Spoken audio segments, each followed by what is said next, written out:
hukum dasar muamalah dalam Islam beda dengan hukum dasar ibadah. Hukum dasar muamalah interaksi sosial dalam Islam al-aslu fil asya al-ibahah. Hukum dasar, hukum asalnya ibahah, boleh, mubah. Segala aktivitas kita ini hukum asalnya mubah, boleh. Kapan dia menjadi haram? Ketika ada unsur yang menyebabkan dia jatuh kepada haram. Misalnya ada unsur tipunya. Dibuat satu konten menolong orang, dikumpulkan uang orang banyak, tidak ada transparansi, kita tidak tahu uang itu pergi kemana. Dan di Indonesia ada undang-undang yang bisa mengelola uang masyarakat, itu adalah lembaga yang diizinkan oleh pemerintah.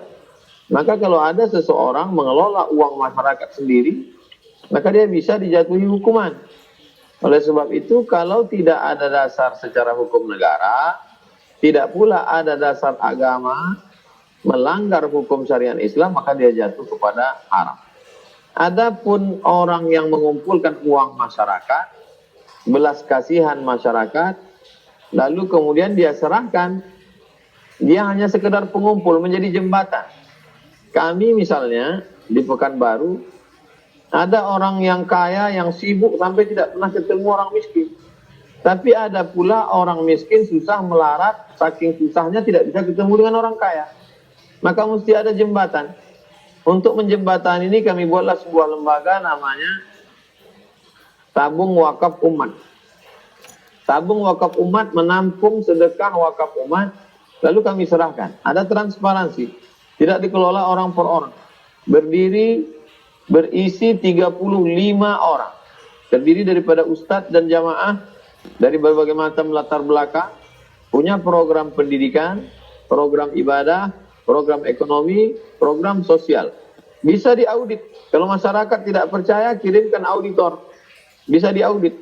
Dan terdaftar di Menhukham, Kemenhukham, Akta Notaris.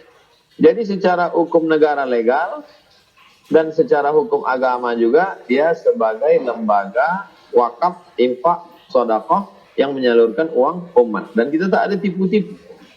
Nah, bila terjadi penipuan, maka secara hukum fikih haram, masyarakat mengadu kepada pemerintah, nanti kemudian Bapak polisi menangkap, dituntut oleh jaksa, Pak hakim mempertimbangkan dijatuhkan hukuman untuk memberikan efek jera kalau terjadi penipuan. Tapi kalau tidak, maka ini motivasi bagi umat.